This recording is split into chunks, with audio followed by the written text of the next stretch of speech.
Personal watercraft, wet bikes, jet skis, whatever you call them, these little boats are taking Oregon's waterways by storm and are the fastest growing segment of the U.S. boating industry.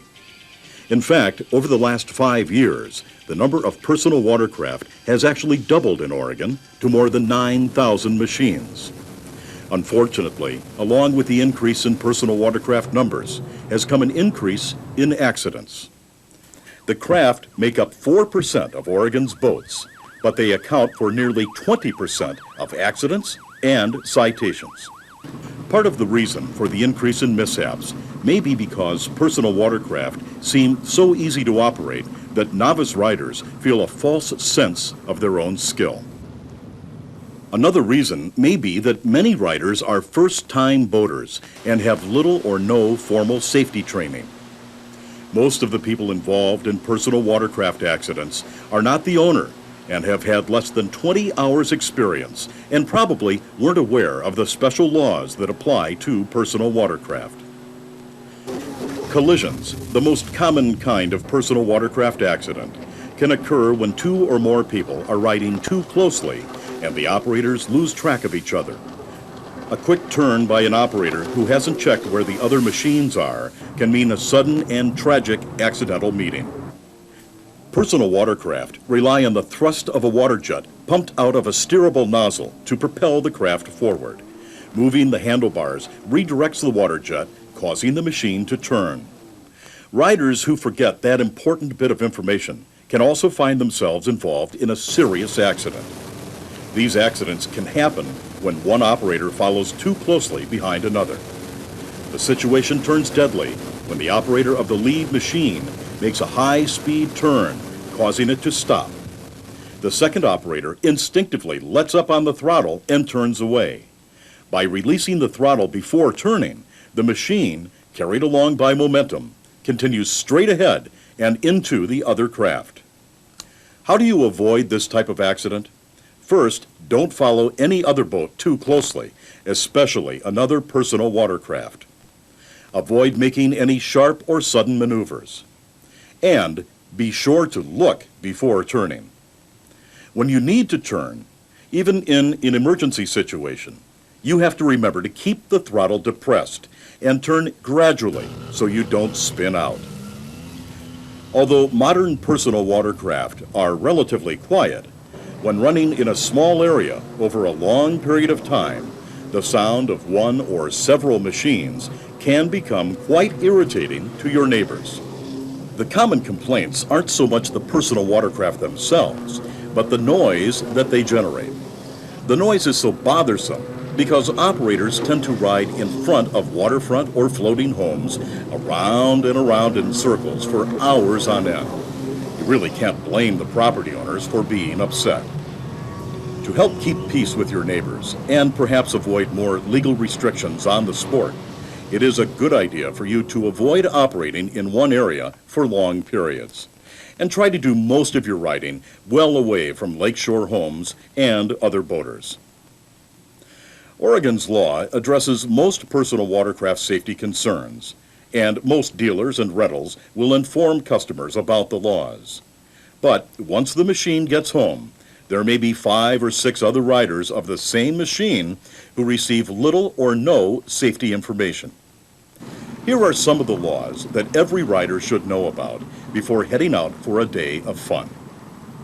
The law requires that everyone on board your personal watercraft must wear a Type 3 U.S. Coast Guard approved life vest, and that the machine be equipped with a fire extinguisher and display current registration numbers and decals.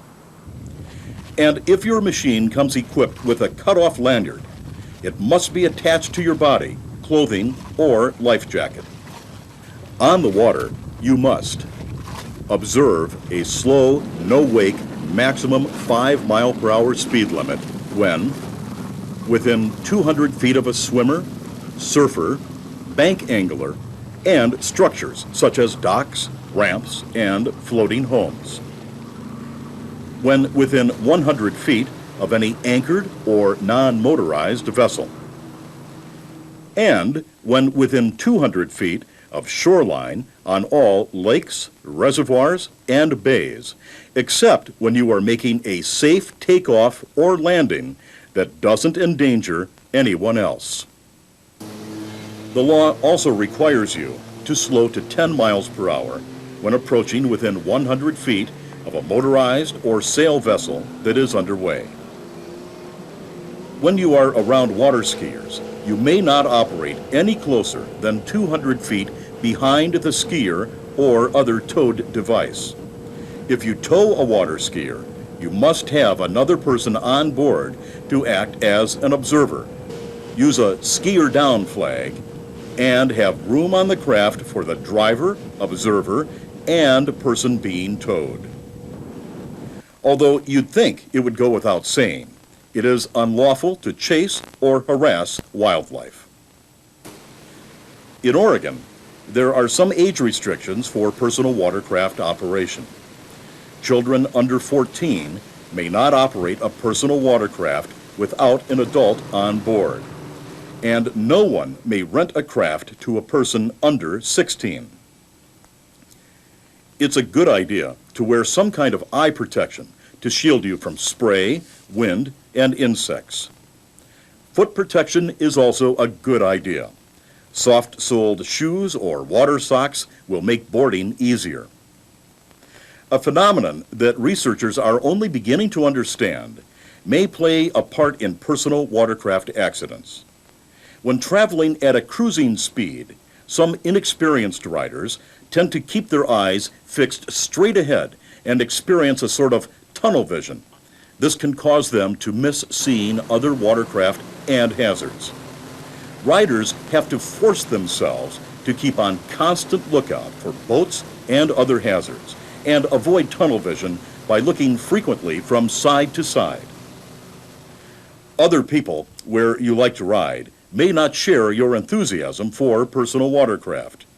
To avoid more legal restrictions on your sport and making yourself an unwelcome guest on your lake or river, play away from swimmers and other waterway users.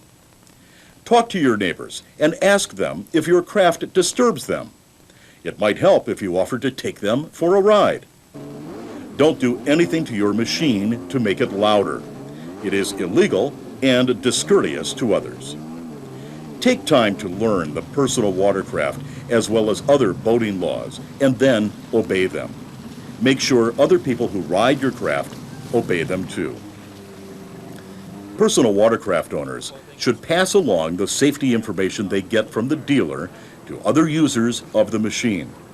Every rider should get the information they need to keep themselves safe and other people safe when they are on the water.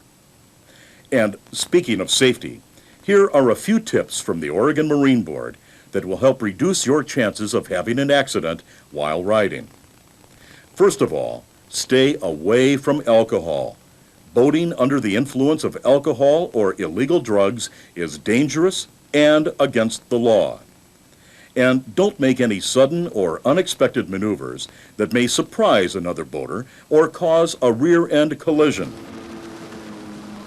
When turning, especially when maneuvering away from a hazard, remember your machine needs power to turn, so keep your throttle depressed.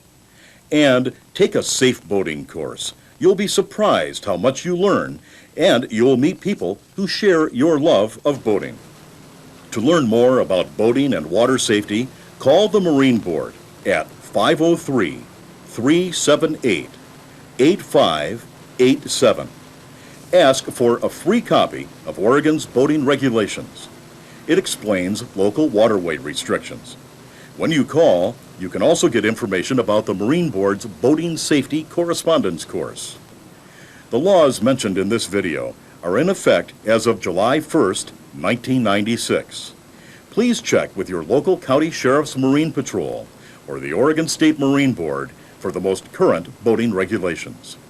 Enjoy your personal watercraft safely. Remember to play away.